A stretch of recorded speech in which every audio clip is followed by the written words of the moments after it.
까지입니다. 출애굽 20장 4절에서 6절. 자, 같이 한번 읽겠습니다. 시작.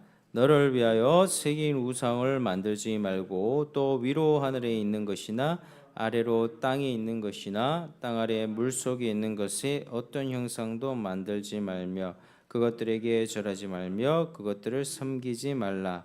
나 내 하나님 여호와는 질투하는 하나님인즉 나를 미워하는 자의 죄를 갚되 아버지로부터 아들에게로 3, 4대까지 이르게 하거니와 나를 사랑하고 내 계명을 지키는 자에게는 1000대까지 은혜를 베푸느니라. 아멘. 자, 우리가 지난 시간에는 51문을 통해서 이 계명, 지금 이 계명이 금하는 바를 살펴봤고요. 자, 오늘은 52문을 통해서 자, 한번 이 계명을 지킬 이유를 이어서 말씀하신 것 우리가 한번 살펴보겠습니다. 자, 이 주보 안쪽에 자 52문 문 같이 읽겠습니다. 시작. 이 계명을 지킬 이유로 이어서 말씀하신 것은 무엇입니까? 답 시작. 제2 계명을 지킬 이유로 이어서 말씀하신 것은 하나님께서 우리의 주권자이시고 우리의 소유주이시며 친히 정하신 대로 경배받기를 열망하신다는 것입니다.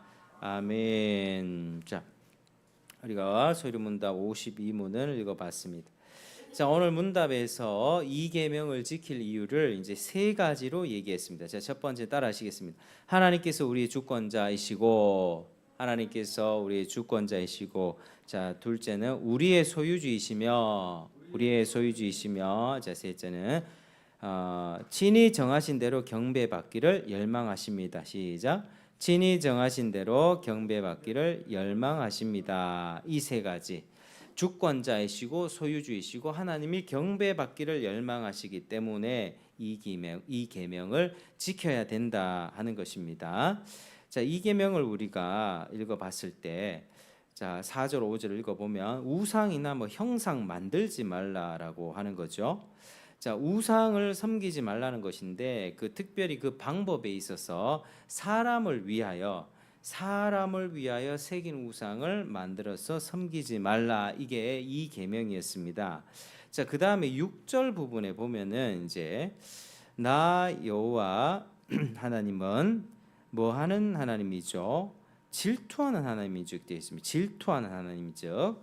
나를 미워하는 자의 죄를 갚되 아버지로부터 아들에게로 3, 4대까지, 그리고 하나님 사랑하고 계명을 지키는 자에게는 몇 대까지요? 1000대까지 은혜를 베푼다. 그러니까 하나님의 은혜와 자비가 아주 무한하다는 것을 보여주는 그런 구절인 것입니다. 그래서 이 말씀을 하시면서 이 계명을 반드시 지켜라. 이 계명을 반드시 지켜라. 하나님이 우리의 주권자이시다. 우리의 소유주이시니까 그렇게 높으신 분을 사람의 생각으로 헛되게 고안한 것을 새겨서 섬기지 말라, 이렇게 말하는 것입니다. 성경의 여러 곳에서는 하나님이 만유의 주제라는 그 증거들이 많이 있습니다. 그런 구절들이 시편 115편 3절에 오직 우리 하나님은 하늘에 계셔서 원하시는 모든 것을 행하셨네. 하나님이 원하시는 모든 것을 하나님이 하셨습니다. 그래서 지금 세상도 하나님의 뜻대로 운행되는 것입니다. 우리가 생각했을 때는 하나님 정말 세상이 어떻게 이렇게 악하게 돌아가는지요, 하나님 정말 살아 계십니까? 라고 하는 그런 물음이 나올 만큼의 어떤 악한 일들이 있지만은 그래도 하나님이 모든 일을 섭리하시고 하나님 실수가 없으십니다. 그래서 하나님 실수가 없으신 그 하나님의 계획 속에서 악한 일도 일어나는 것이고 또 적극적으로는 영혼이 구원받고 구속의 역사가 일어나고 교회가 부흥되기도 하고 교회가 또 망하기도 하는, 교회는 사실은 망하는 법은 없습니다만은 이제 겉으로 봤을 때 위축되고 쇠락하는 그런 모습들이 보일 때가 있는 것이죠. 그래서 큰 주권을 가지고 하나님께서는 원하시는 모든 것을 행하신다는 것을 가르치십니다. 사무엘상 2장 7절에 한나의 기도에서도 여호와는 가난하게도 하시고 부하게도 하시며 낮추기도 하시며 높이기도 하시는도다. 하나님께서는 가난하게도 하고 부하게도 하시고 낮추기도 하고 높이기도 하시는 만유의 주제라는 주권자라는 뜻입니다. 로마서 9장 15절에는 내가 긍휼히 여길 자를 긍휼히 여기고 내가 불쌍히 여길 자를 불쌍히 여기리라. 그러니까 하나님께서 하고자 하시는 자를 긍휼히 여기시고요, 하고자 하는 자를 강팍해 하시느니라. 여러분, 애굽의 바로 왕을 우리가 한번 생각해 보기 원합니다. 바로 왕이 마음이 아주 완고했죠. 하나님의 백성들을 절대 놔주지 않았잖아요. 얼마나 하나님을 대적했습니까? 그러다가 결국은 자기가 10가지 재앙으로 애굽의 모든 장자가 죽임 당하는 재앙을 당하면서 결국에는 말을 듣게 되죠. 하나님이 그 마음에 은혜 베풀지 않아서 그렇기 때문입니다. 하나님이 그 마음에 하나님 전혀 열린 마음을 주지 않고 그냥 그 죄에 내버려 두니까 하나님을 대적하면서 회개치도 않고 멸망받게 된 것입니다. 자, 하나님은 타락한 사람 가운데 어떤 사람은 불쌍히 여겨서 구원하시고 어떤 사람은 그냥 자기 죄를 짓도록 살면서 그 악에 내버려 두십니다. 여러분, 하나님의 심판 중에 내버려 두는 게 가장 무서운 심판입니다. 하나님이 사랑하는 자식은 회초리를 대거든요. 회초리를 대서 너 그렇게 살면 안 되는 거야. 자꾸 자기 품으로 돌이킵니다. 엇나가면은 그렇게 되죠. 근데 하나님께서는 잘못된 일을 한다 할지라도 가만히 내버려, 네가 계속 죄를 지어라. 하나님이 손을 놔버리시면, 내버려 두시면 더 악해지는 거예요. 하나님이 그 상황을 섭리하지 않고 그 마음을 이끌지 않으면 심판받아서 멸망할 수밖에 없습니다. 이 세상에 누구든 그렇습니다. 누구든 하나님이 붙잡아 주지 않고 하나님이 인도해 주지 않으면 그 사람은 다 멸망받게 되어 있습니다. 하나님이 구원하기를 원치 않으니까 그렇게 하신다는 것이고, 애굽의 바로왕이 대표적으로 그렇게 버림받은 인물 중에 대명사가 된 것입니다. 결국 사람 중에 모든 사람이 다 죄인인데 어떤 사람은 구원을 얻고 어떤 사람은 구원을 얻지 못하는 것은 하나님께서 자기 주권으로 구원하고자 하는 자는 구원하시고 또 구원하지 않으실 자는 구원하지 않는 것에서 비롯되는 것이죠. 그래서 누군가가 예수님을 믿고 구원받았다, 이것은 그 사람 믿음이 특출나게 좋아서 그런 게 아니라 하나님 그 사람의 섭리 가운데 믿을 수 있는 그 마음, 성령의 역사로서 마음도 열어주시고 그 상황도 겸손하게 믿을 수 있는 상황으로 인도해 주셨기 때문에 그렇습니다. 그래서 사람의 믿음보다 하나님의 택함이 우선입니다. 따라 하시겠습니다. 사람의 믿음보다 하나님의 택함이 우선입니다. 하나님의 택함이 우선입니다. 이게 우리 잘 알아야 되는 사실이죠. 그래서 하나님은 주권적인 권세를 가지신 분입니다. 가난하게도 하고 부하게도 하시고, 구원도 마찬가지. 이와 같이 버릴 자는 버리고 구원할 백성들 구원하시고, 하나님이 하늘에 계셔서 원하시는 모든 것을 하시는 분이다. 이게 성경의 가르침입니다. 그래서 하나님이 이렇게 측량할 수 없는 분이기 때문에 사람의 생각으로 뭔가를 만들어서 이걸 하나님이다 이렇게 섬기는 건 말이 안 된다는 것입니다. 하나님을 너무 무시하는 거예요. 그 때문에 그렇게 하는 것을 하나님은 엄금하시는 것이고, 다른 것을 예배하지 말고 오직 하나님께만 경배하기를 간절히 원하십니다.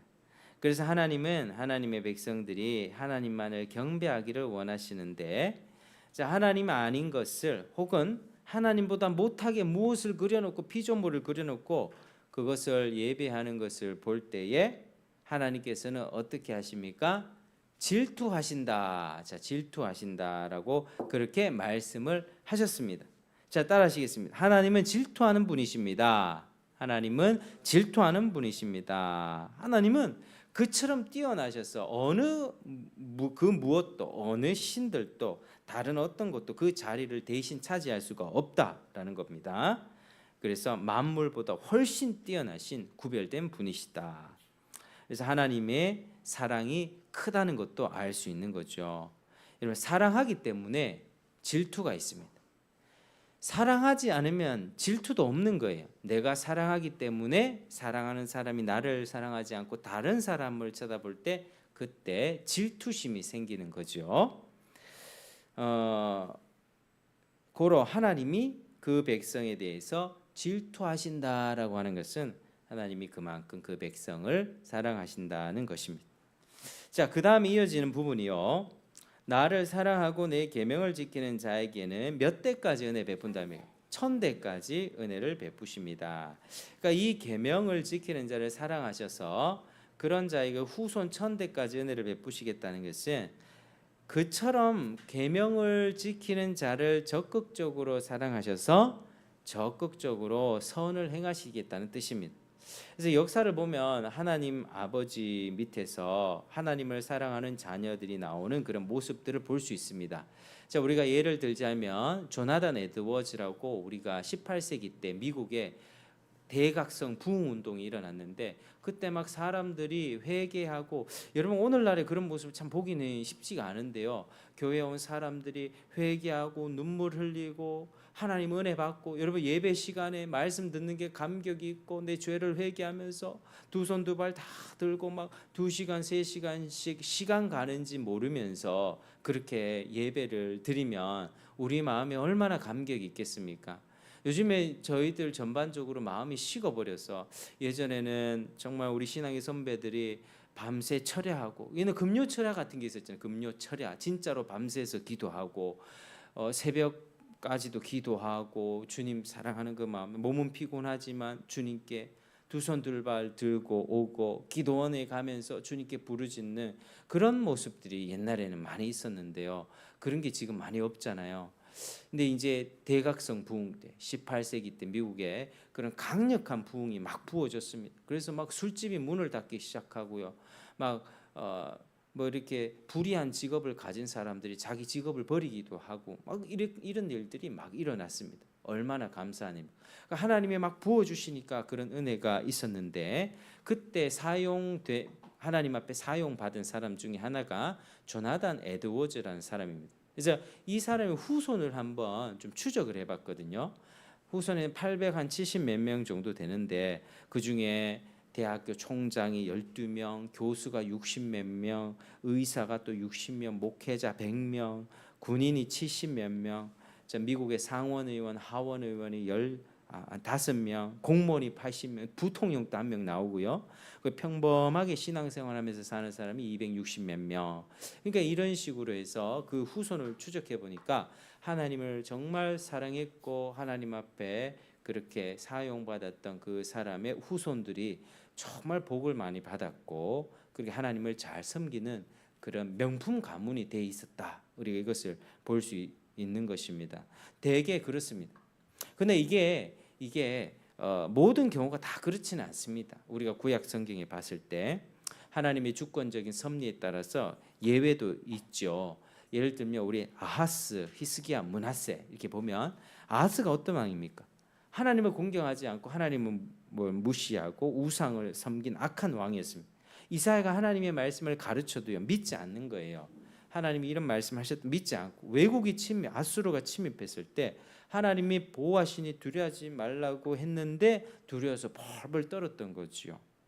그래서 이 아하스라고 하는 악한 왕, 근데 그 아들이 누구였냐면 히스기야였습니다. 히스기야는 구약 성경에서도 아주 선한 왕이었습니다. 나라를 신앙으로 바로잡았던 훌륭한 인물이 히스기야였습니다. 아수르가 18만 5천 명의 군대를 데리고 쳐들어왔을 때 하나님을 믿고 기도해서 하룻밤 사이에 그 군대를 다 물리친 믿음의 사람이었습니다. 그러니까 아버지랑 완전히 다른 인물이죠. 근데 또 이런 히스기야 밑에서 누구 아들이 나왔냐면 므낫세가 나왔어요. 므낫세는요 55년 동안 이렇게 재위하면서 나라를 아주 망쳤습니다. 성경은 므낫세의 그 죄악으로 인해서 돌이킬 수 없는 지경까지 이르렀다. 므낫세의 악으로 인하여서 이 나라가 멸망하게 될 것이다. 심판에 이르렀다 선포하고 있습니다. 그래서 므낫세는요 말년에 아주 불쌍하게 돼서 포로로 잡혀갑니다. 근데 아주 낮아졌을 때 하나님을 믿어요. 회개하고 그렇게 했습니다마는, 그런데 본인은 회개해도 자기는 회개해서 천국 가도 그 나라를 망친 건 어떡합니까? 그 나라는 다 완전히 멸망으로 그렇게 이끌었다라고 하는 것이죠. 그래서 어떤 경우에는 자기가 회개해서 그 백성에게도 은혜가 미쳐 나라에 복이 돌아가는 경우가 있지만 반드시 그렇지는 않습니다. 그래서 므낫세의 경우가 바로 그런 경우였다는 것이죠. 그리고 므낫세의 아들 아몬도 악한 왕이었습니다. 아몬. 근데 아몬의 아들이 또 누구였냐면요, 요시아였거든요. 요시아는 또 선한 왕이었습니다. 하나님께 전심으로 행했고 바로 잡아보려고 노력했던 왕, 유월절을 아주 성대하게 지켰던 왕, 우상을 철폐하고 나라를 하나님의 신앙으로 바로 잡았으나 그러나 나라가 기울어지는 것은 막을 수가 없었던 왕이었습니다. 그래서 우리가 이 왕들이 누구의 가계도입니까? 다윗의 가계도이거든요. 다윗의 가계도, 이 유다의 왕들 중에 이런 왕들이 있었다 말씀드리는 건데, 다윗같이 하나님의 마음에 합하고 하나님을 경외한 사람들의 후대를 보면 이 1000대까지 은혜를 베푼다고 했지만 다 선한 왕만 나온 게 아니고 악한 왕도 드문드문 끼어 있었습니다. 근데 대체로 하나님께서 이 다윗 왕가에 함께 하시고 복을 주셨습니다. 자, 반면에 우리가 북쪽 이스라엘을 생각해 보면 왕가가 몇 번이나 교체가 된, 한 6번 정도 교체가 됐을 거예요. 6번 정도. 남유다는 계속 다윗 왕가로 이어지는 거고요. 북쪽은 그만큼 교체가 됩니다. 그래서 남유다와 북이스라엘을 비교해 보면 하나님이 확실히 다윗 왕가에 복을 주셨구나 알 수 있습니다. 그러다가 결국에는 다윗의 후손인 이 요셉 그리고 아내 마리아를 통해서 예수님을 보내주셨죠. 하나님이 다윗의 씨를 보존해 주셔서 그렇게 된 것입니다. 자, 우리가 이런 것을 볼 때 하나님의 말씀이 참으로 진실하다는 것을 알 수 있습니다. 나를 사랑하고 내 계명을 지키는 자에게는 1000대까지 은혜를 베풀겠다. 대개는 하나님이 그렇게 복을 내려 주신다는 거죠. 하나님의 계명을 지키며 살 때, 하나님을 사랑하며 살 때 하나님이 그 사람을 어떻게 사랑하시고 눈여겨 보시는가? 여러분, 하나님의 눈에 여러분들은 어떤 삶을 살고 있습니까? 하나님의 눈에 여러분들이 죄를 짓고 말썽 피워서 하나님 앞에 하나님이 근심이 되는 그런 인생이십니까? 아니면 하나님께서 보시기에 눈여겨보면서 착하고 충성된 내 자녀야, 내 딸아, 내 종아, 이런 눈으로 바라보는 인생을 살고 계십니까? 여러분, 정말 하나님 앞에 그럼 하나님이 사랑의 눈으로 눈여겨보는 그런 인생 되기를 주의 이름으로 축복합니다. 하나님의 이 말씀을 우리가 반드시 기억해야만 합니다. 우리가 말씀을 이제 맺을 텐데요. 여러분, 이 말씀을 반드시 기억하십시오. 이 계명을 지킨 자는 사랑하셔서 그런 자에게 1000대까지 은혜를 베푸신다. 하나님의 은혜와 자비는요, 나대로 끝나는 것이 아니라 내 자녀 후손에게도 영향을 주는 것입니다. 하나님을 더욱 잘 섬기는 저와 여러분 되기를 축복합니다. 우리 때에 저와 여러분 지금 우리 때에 이 신앙의 축복을 아주 깊이 받고 하나님을 사랑하는 그 은혜를 받아서 우리 자녀 다음 세대까지 이 신앙의 유산을 흘려보내길 축복합니다. 정말 하나님을 믿는 신앙이 가장 귀하다는 것을 알게 되면 부모된 우리가 먼저 그 은혜에 합당하게 살아야 되겠죠. 그럴 때 자녀 세대까지도 복이 흘러가게 될 것입니다. 그런데 그게 하나님이 그렇게 일을 하시는 원리이긴 하지만 아주 깨지지 않는 철칙은 아닙니다. 내가 의로운 행위로 하나님 나 이렇게 살았으니까 내 믿음으로 살았으니까 내 자녀들 다 믿음으로 무조건 잘 될 것이라고 생각하기보다는 하나님께 은혜를 구하는 게 있어야 됩니다. 하나님, 내가 잘하지 못하지만 내가 부족하지만 하나님 주권적 은혜와 자비로 이 자녀에게도 은혜를 베풀어 주십시오. 저도 제 자신을 봤을 때 못하는 점들이 참 많이 있습니다. 부족하고. 그래서 하나님 앞에 하나님, 저는 못하고 참 부족하고 죄인이지만 이 자녀들을 하나님이 맡아 주십시오. 하나님이 주관해 주십시오. 하나님이 이 자녀들의 믿음을 책임져 주십시오. 내가 하는 거는 한계가 있죠. 늘 부족합니다. 저도 아이들 키울 때 짜증 내기도 하고 또 혈기 부리기도 합니다. 우리가 중요한 것은요, 자녀들의 모습을 보면서 내가 의로운 행위로 하나님 앞에 떳떳하고 그런 의로운 행위로 의로운 믿음으로 그런 좋은 결과를 내가 얻어낼 수 있다는 것이 아니라 하나님의 자비와 은혜가 우리에게 임하기를 겸손하게 기도하는 게 필요합니다. 사무엘 같은 경우에 사무엘이 굉장히 참 이스라엘의 새로운 시대를 열었던 위대한 인물이었는데 사무엘의 자식들은 어땠습니까? 불량배였거든요. 요엘과 아비야. 그러니까 사람들이 사무엘의 그 자식들이 다스리는데 힘이 들어서 또 불량스럽고 또 나라는 불안하니까 왕을 구했던 것 아닙니까? 우리에게도 왕을 주십시오. 이래가지고 선택된 왕이 사울입니다.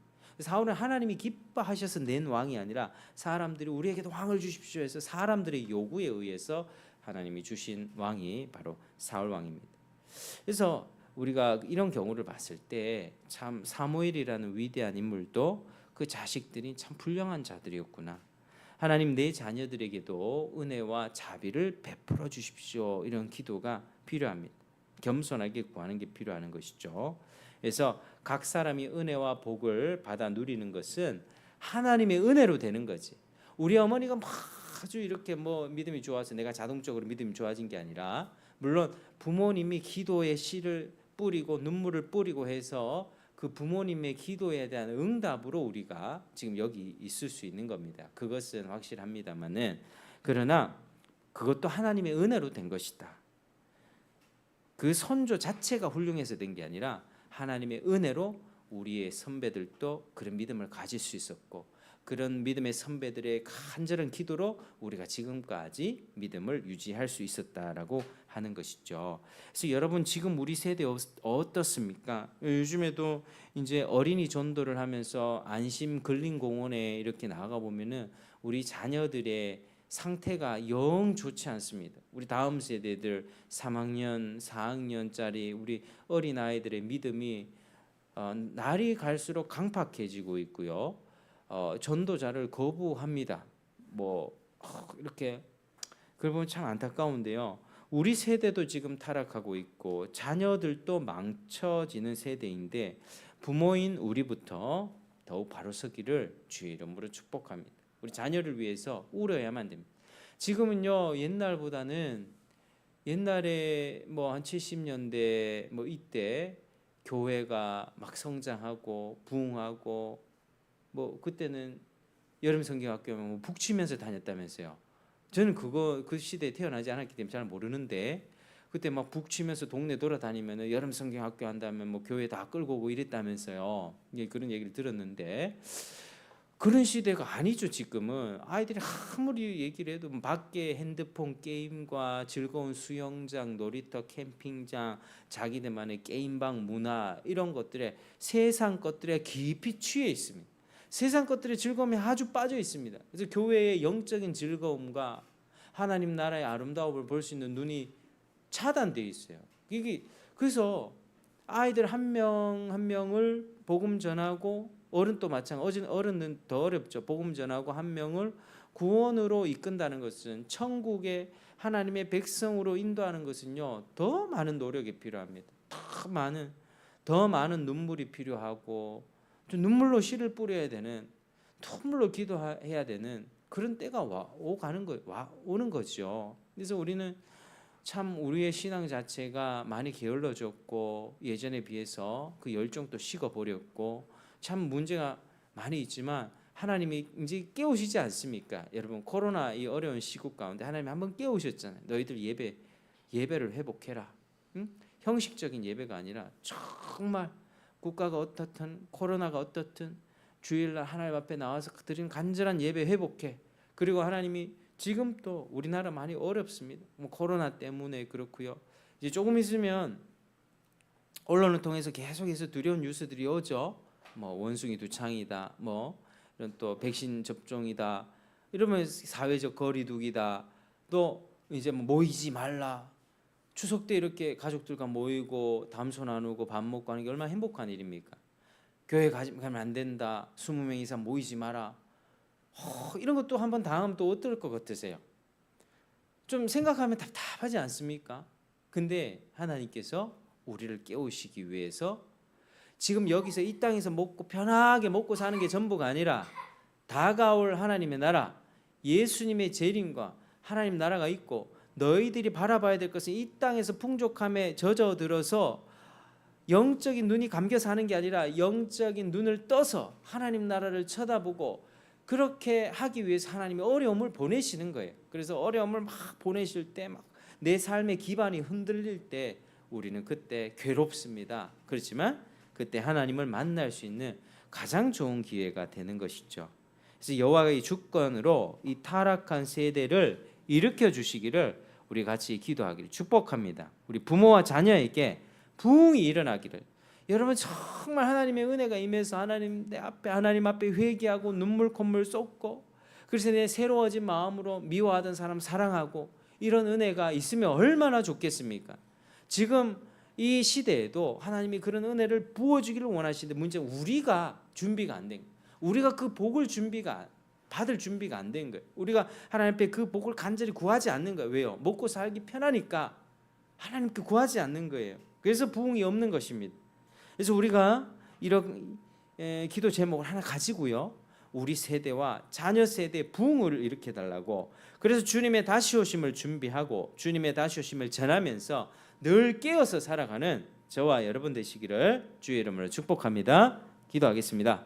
아버지 하나님 감사합니다. 오늘도 제2계명을 지켜야 할 이유에 관해서 우리가 살펴보았습니다. 하나님 주권자이시고 우리의 소유주이시며 하나님께서는 정하신 대로 경배받기를 열망하시기 때문에 우리가 마땅히 이 계명을 지켜야 합니다. 하나님, 우리가 하나님을 잘 섬기게 도와주시옵소서. 아버지여, 이 세대가 많이 쇠락해 가고 있습니다. 신앙적으로 미지근해져 가고 있습니다. 뜨겁게 주님을 사랑했던 그 믿음의 선배들은 하나 둘 세상을 떠나고 이제 전쟁을 알지 못하는 사사시대처럼 우리 시대가 그렇게 되어버렸습니다. 우리를 불쌍히 여겨주시고 다시 한번 우리 가운데 부흥을 허락하시고 하나님 눈물 콧물 쏟으면서 회개하며 아버지 앞에 바로 서는 그런 은혜가 있도록 우리에게 간절함이 있도록 역사하여 주옵소서. 세상 가운데 어려움이 닥칠 때 하나님이 깨우신다는 신호임을 알고 주님 보호자 앞에 나아가서 무릎으로 기도하며 우리 영혼을 깨우고 주님 앞에 나아갈 수 있도록 도와주시옵소서. 예수님 이름으로 기도드립니다. 아멘.